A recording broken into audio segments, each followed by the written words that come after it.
All right, so I have Kayla here with me, who is a therapist here in Des Moines. And I met her at my gym. She's also into lifting. We share that interest. So we're Yeah. going to talk a little bit about fitness, college athletics, mental health, all the fun stuff. So tell us a little bit about like how you got into or where you went to college, like college athletics experience. We'll start there.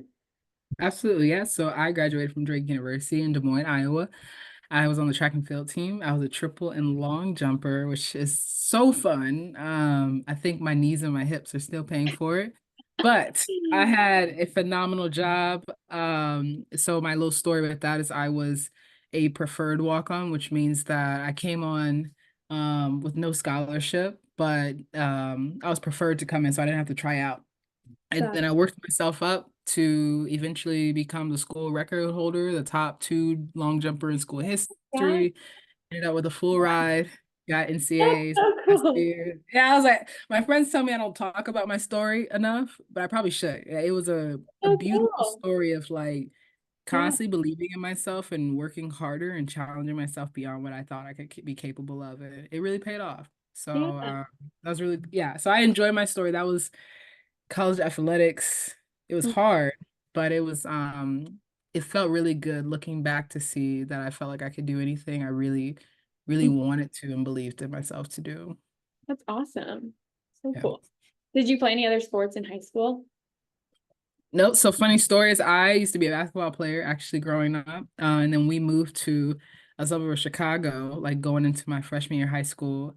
I lost the love of the sport. It's a different culture, like different locations and cities play basketball very differently. And I learned that coming in. And so I Mhm. lost the love of basketball at that time in my life. So I shifted to track because I love jumping. Like my nickname and when I played basketball was Hops because I could jump really high.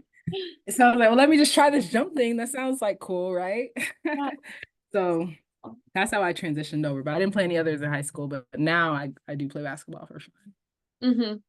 Cool. So you've been into, yeah, you've been active your whole life, always in Yeah. some form of sports. And I mean, now we're a little far out of that, but you got into lifting.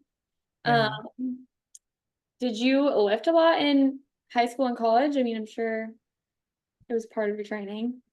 Absolutely. Yeah. So how I got really connected with lifting is well, I always liked the feeling of being strong and like pushing something or lifting something, but they didn't allow us in high school to lift weights until my senior year. So I What? actually didn't pick up my first weight until my senior year in high school.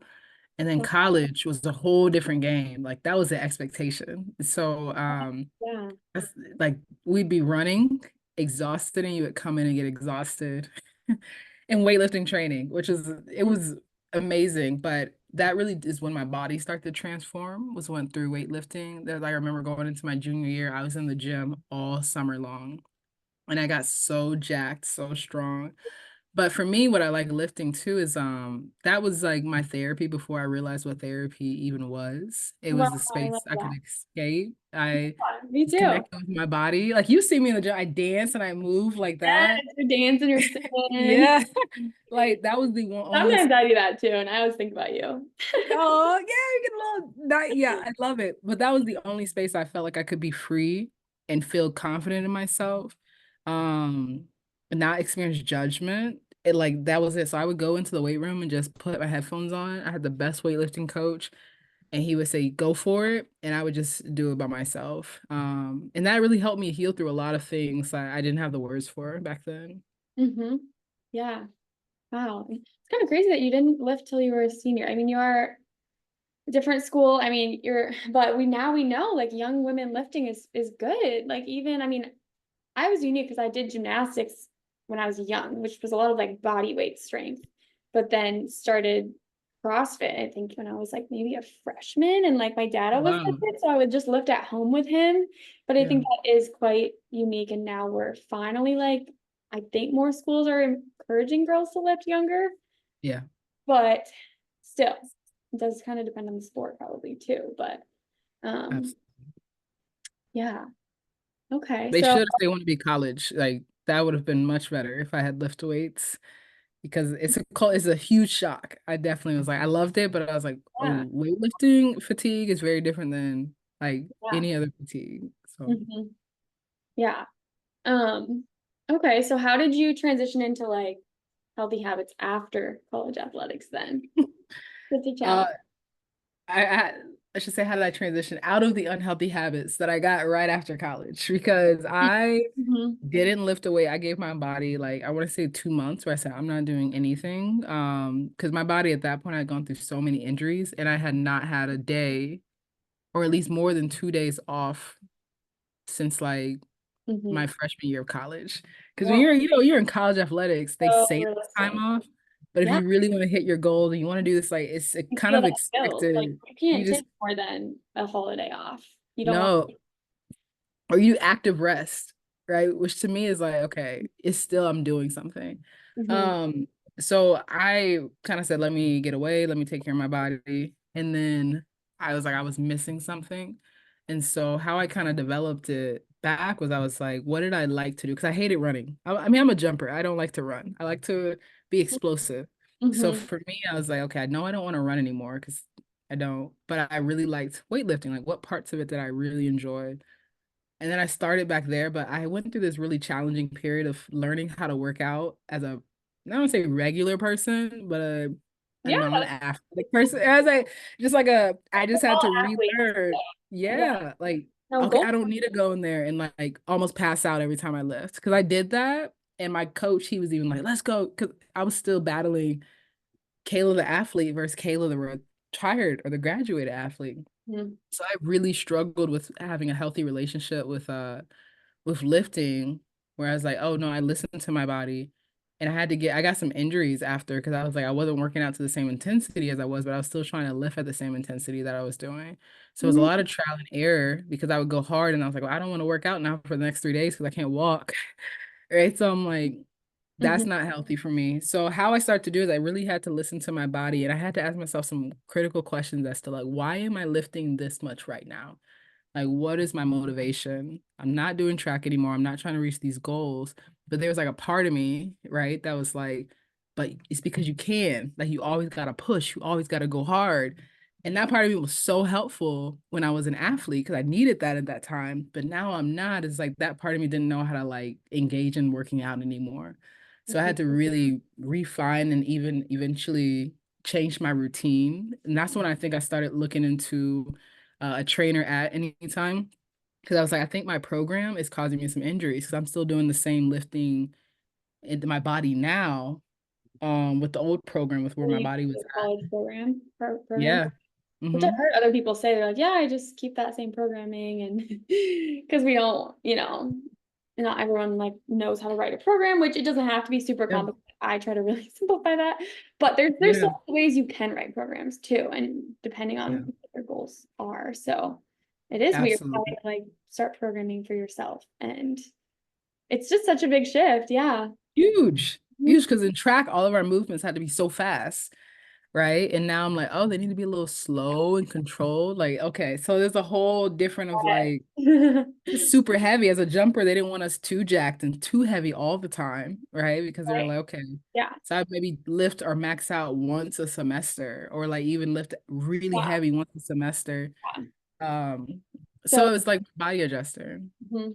And I had a very different experience, even though I was in college athletics. I was exposed to both softball training and basketball training, Mhm. which are different. And I was also an exercise science major. So I just like really enjoyed seeing all the different forms of training, of programming, kind of just picking and choosing what I wanted to take. And then I Yeah. started taking yoga too, my senior year, and really enjoying like the slow pace and being like, whoa, I can like lower my heart rate while I exercise. That's Hmm. crazy. Wow. It's just like I love exploring the different types of yoga. And so yeah, I would agree. It's just there's so many types of programming. And so Literally. now, what is your routine now? Yeah, so I lift maybe I have so much grace. So my goal is to get there 3 or 4 times a week. And I listen to my body to see where I'm at. So I have a like a fine line. Like I said, I was like I wasn't feeling too well, But I was like, no, I think I have enough energy to like move my body and go do a workout. Or I have weights at the house, so I have some dumbbells. I'm like, Yeah, maybe I'll just kind of do a little same. lay on the Me. floor and just kind of like push it out a little bit. But I focus on legs, like different parts of my legs, front leg. I have a whole front leg day, and then I have a whole back leg day, and then I have an upper body day. Because those are the things that I was like, I want to work on. I said, I want a hamstring. Like my hamstrings are strong, but I like a little curvature, just like that feels fun. And then I wanted, my arms a little stronger. And my biggest goal is to actually join the 1,000 pound club. Mhm. So that's kind of like now my focus, but there's no pressure related. So it's like, okay, that's nice to aim for. It's kind of Yeah, cool to kind of like think about doing that. But I yeah, don't feel like any sense of failure or perfectionism attached to that. It's more of like I'm just curious to see what my body can do and what it's capable of. that's awesome. That's like such a good place to get to that I want Yeah. everyone to get to. And I feel like I kind of agree. Like there's 2 to 3 days I try to get there. I feel so much better when I have some movement, but there are days now where I'm like, I didn't get my heart rate up. I didn't do anything strenuous. I have a standing desk, so I always try to sit, stand, Hmm. sit, stand. Like I know I want to move, and I get anxious Yeah. when I don't move enough. So I have that internal, like, just kind of guidance too, I think. Um, Yeah. That's huge, listening to your body. yeah. Do you ever do hit style workouts or No, oh my break? gosh. No? I hate hit style. I think there's like a I part don't of me like that sort of rebels. I think, okay, who knows? Because I have tried like a little CrossFit and mhm. it keeps a little fire. I think I just would have to be But I've limited. seen, I mean, your lifts are heavy. They are intense. So like Yeah. you're still getting some of that high intensity pushing, Yeah. um, Yeah. like I know I struggle to rest. Like I don't like to feel just like I'm just sitting for 2 minutes. So I'll like sometimes add hit in between lifts, but Yeah. I don't do a lot of long hit workouts anymore. Um, Yeah. Maybe that's what my dancing is. I don't know, because sometimes I really be moving. Today I was like, wow, I'm just so or who like, knows, maybe that's my own head. yeah, yeah, kind of. Okay, so, do you have any like, I guess, how would you summarize how fitness has helped your overall well-being? Yeah. So for me, when you talked about yoga, some people do breath work. We're going to talk about like mindfulness. Like the Mhm, mindfulness component for lifting or weightlifting is like I'm so in tune with my body. It's like it helps me just to be in connection with myself because I'm listening when my body says I can't go any further. I'm listening, my body's like, okay, maybe I can go a little bit, or when maybe I need a little more rest. Like it's such a connection with myself. It's like, and then even like you think about form, like I'm grounded, like I'm yeah, focusing on my feet. exactly. So it's like I feel like I have a huge relationship with my body. And then secondly, I feel like I built so much confidence in myself. I tell people it's like I've overcome so many things before most people wake up in the morning, just because I'm like going in and I'm like, Yeah, wow, I'm gonna aim for this. I'm gonna try for this. And then when I hit it, I'm like, wow, I can't believe I did that. So I see progression happening in my life. And that progression is happening due to the work that I've been putting in. mhm, Um, so for me, it's just really helped me to love on my body so much more. And not in like, people think physically, like I'm not looking, yeah, that's a nice, byproduct is that my body starts to like transform a little bit through it. But mhm, the truth is I feel like I built a lot more trust with my body. So when I'm in other situations, that relationship is already built. So when I feel stressed, overwhelmed, like I'm learning my limitations in those spaces, learning what I need, learning when I need to take a step back. And mhm. so that's why I really feel very centered in the mornings because I do a morning routine. I don't know how people work out after work. Like I couldn't do that. Like it's just like it's my quiet space. Mhm, And I feel so centered when I go in and just like present because mhm. I've started my day connecting that way. Yeah, I love that. I go back and forth between morning and evening. I I can't. I don't. I yeah, always wanna, like, use my good focused hours in the morning to work, but then I'm also like, "But it does feel really good to get it done early in the morning." So, yeah, I've That's kind of true. experimented with both. Yeah, I But have too. And I said, mm-mm. Especially when you go to the gym at like 5 o'clock. Oh gosh. I said, now I'm stressed. I can't even get to the machine I want. So I said, it does get I'll just go. easier. Mhm. Yeah. Okay, so you are a therapist at Drake now. So Yeah. you work mainly. or only with college students, right? Um, Correct. and you incorporate IFS and you've shared a lot on social media. I'll definitely link your pages and stuff. Um, Awesome. so tell us like how you learned about IFS. I recently just interviewed another practitioner that uses IFS, so I'm Yeah. learning about it. But yeah, how did you find it and start using it? Yeah, so I did my own therapy. I did EMDR, and there was a point in time when she was processing that there were like different pieces of me, I guess, coming up, like a certain age. So I actually started with inner child work because I was like, oh, that really aligns with me. Like, of course, we have like versions of ourselves are stuck at certain ages. So it really builds off of like Eric Erickson's like theory of psychosocial development theory, where it's like if something happens at age 7 and 7 is the time where you develop shame and things like that, then you could be stuck at that age experiencing those emotions until that stage is like resolved.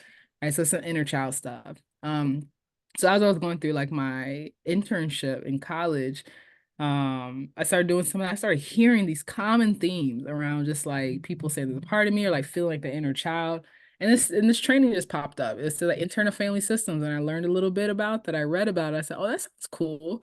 I would love to learn more about that. And I did the training and my mind was like blown away. And when they talked about the ways that they connected or did that work with Inside Out, I said, oh my gosh, I love it. Like it literally my whole worldview opened up. And I was like, this is exactly what I've been talking about, what I've been saying, what I've been feeling. Mhm. And the more I studied it and the more I practiced it, I saw the immediate impacts it was having on people and just the non-shaming language and just it invites people to really develop a critical, deep reflection of themselves.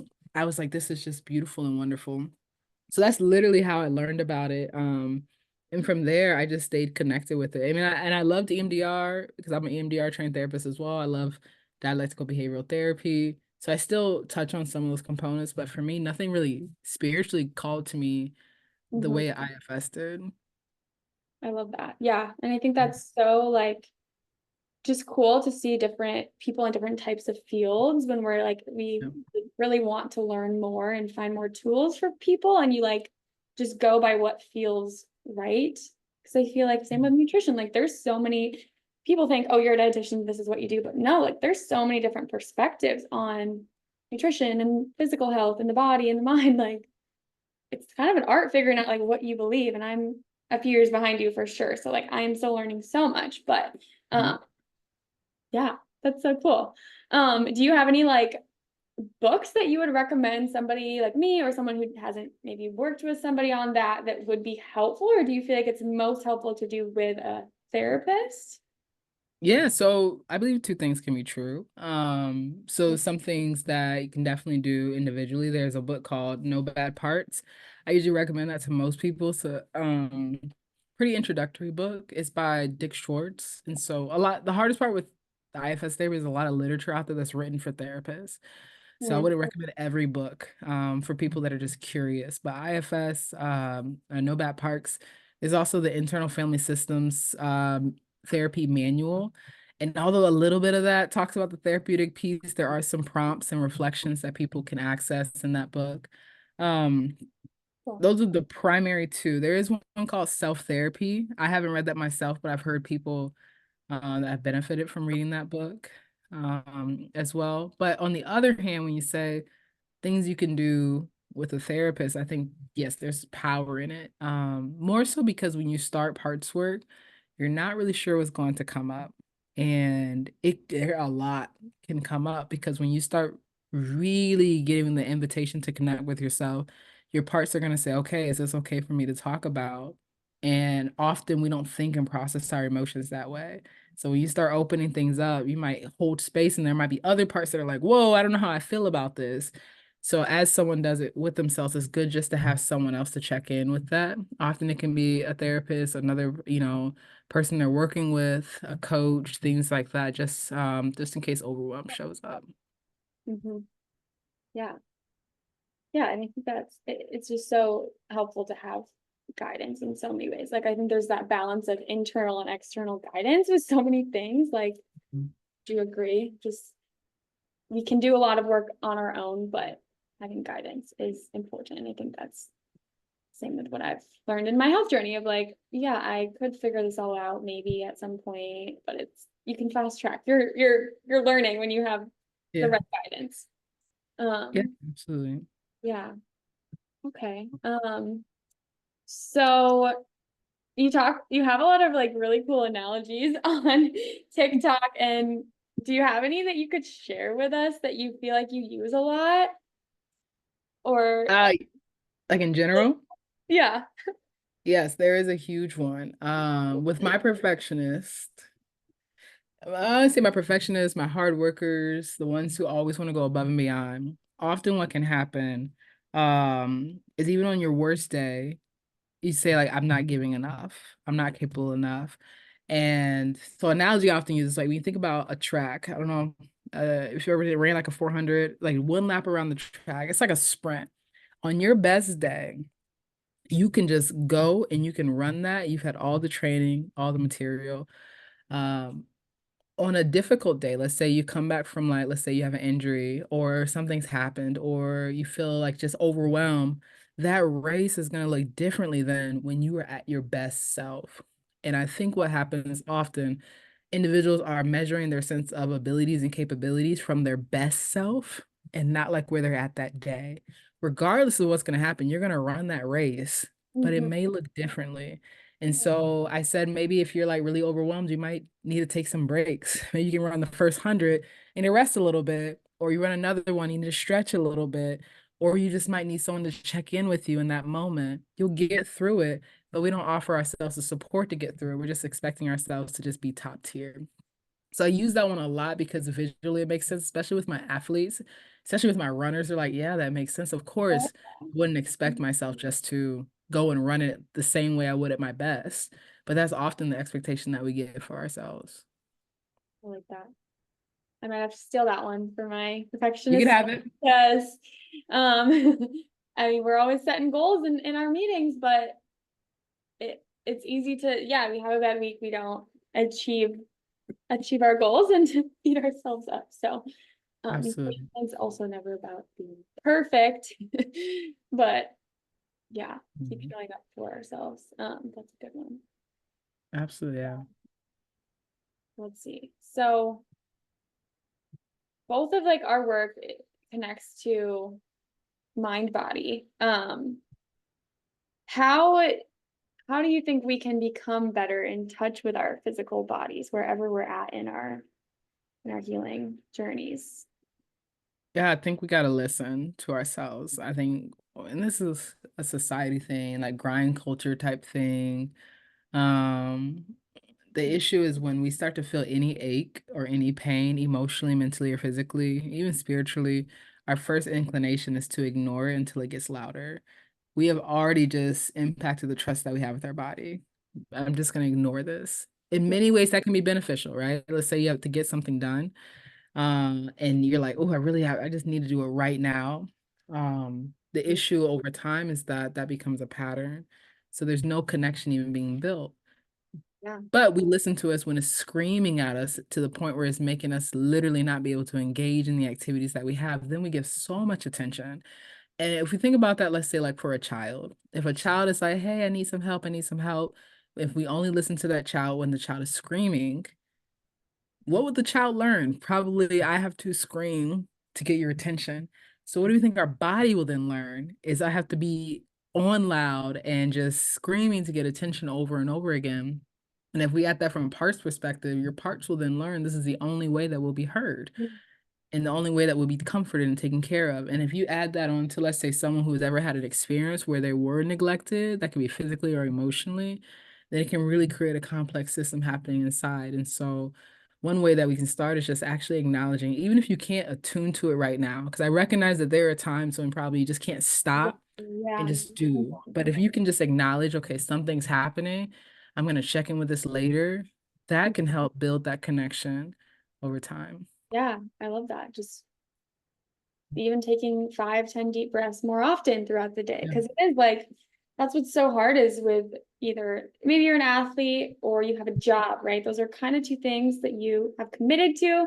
you can't just necessarily say, hey coach, I'm gonna go take a nap. We have a game, but I'm just gonna like we have to Yeah, yeah, it's real. sometimes have to like push through our bodies, but um yeah, that's I think just a big piece of also what I see when people are disconnected from hunger, from fullness, from fatigue, all things that are impacting their hormones and their digestion, which then eventually shows up as all of these chronic conditions that we try to then numb and treat and take away the symptoms, but we didn't get to that root of why Mhm. it even came up. So yeah, Exactly. I love incorporating spirituality, and it's really hard for me to do because it's definitely not within my scope to really talk about some of these things, but I can still guide people towards doing that work on their own with a different professional or reading a book or something like that. So Yeah. I'm learning how I can do that. I think by doing my own too. That's really important. Um, Yeah, and people building into their routines, right? yeah. Like if our routine centers on like disconnection from the body, which is focusing on all the things you have to do, like the things that you're saying, like they don't require a lot of work, like a breath, 5 breaths can Mhm, maybe take someone 30 to 40 seconds. You can do that right before you're about to do whatever it is that you have to do. So mhm, incorporate like transition periods that have the body. mhm, So usually for the busiest people, the ones that like you said, athletes are like, I don't really have enough time to really relax. I would say, can we, do you have at least 30 seconds? Can we mhm. carve And that it's in? different. Often we do. Yeah, just starting More from the ground often up. we give our body that permission, that signal, our nervous system can learn that. It is really, really impactful. But then there's also, I mean, we know like people with adverse childhood experiences have higher Yeah. sympathetic activation, more cortisol. Like that's um, whole challenge in itself.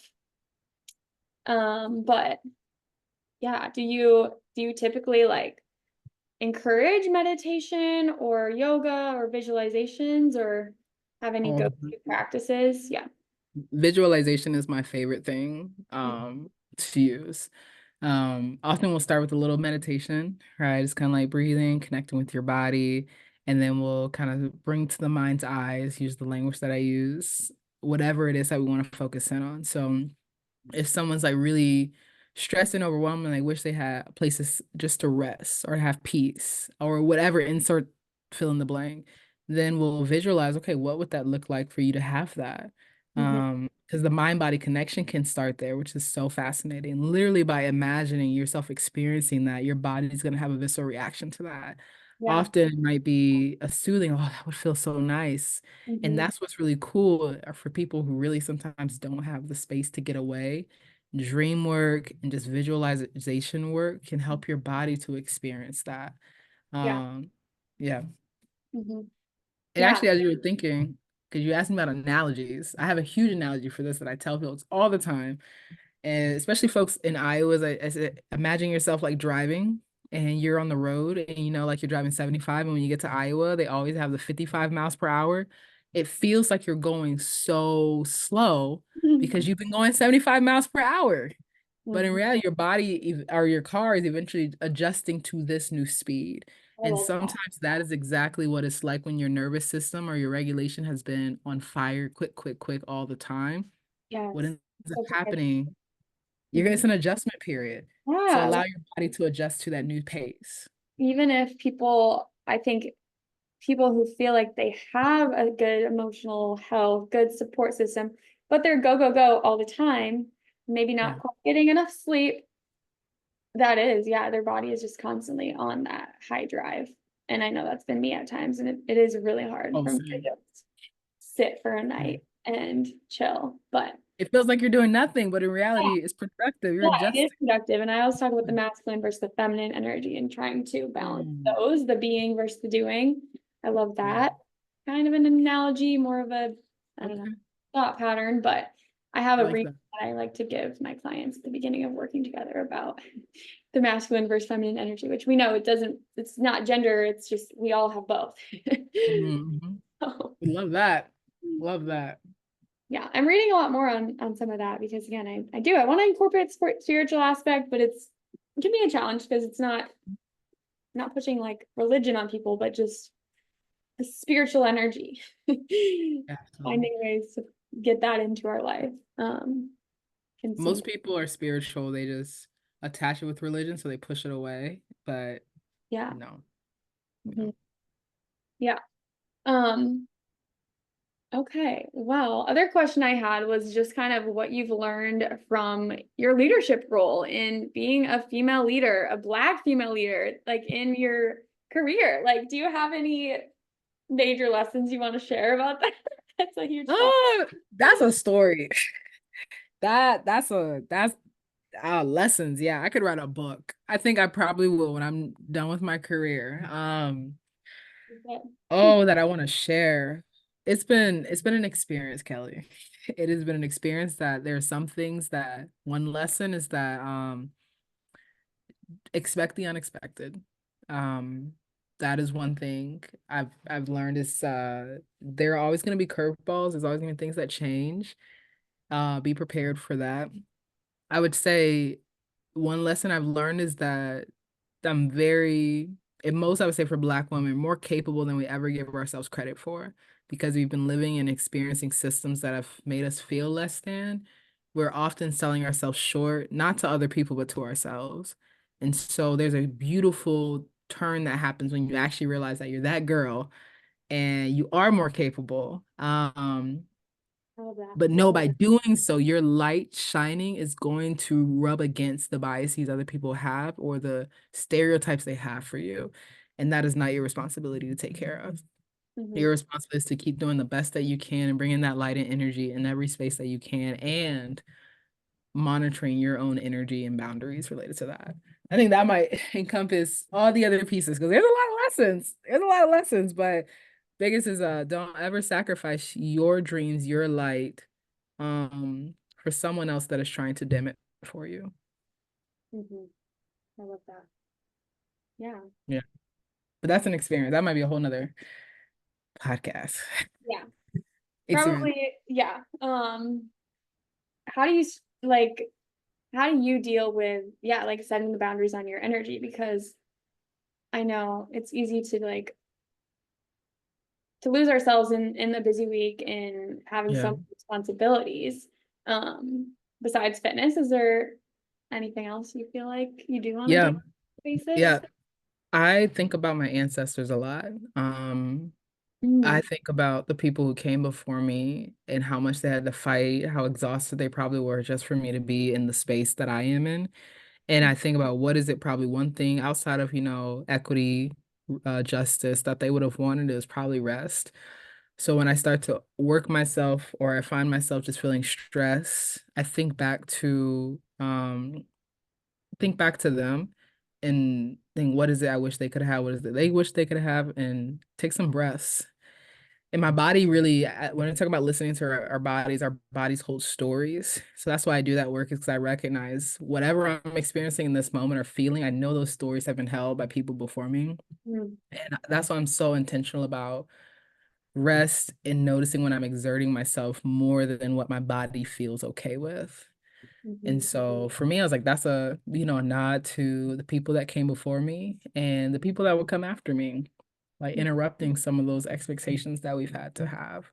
And Yeah, that also means inviting in joy. So yeah. joy for me is such a resistance because it's like I'm expected to do a lot and not be happy and not feel joy and thriving with that.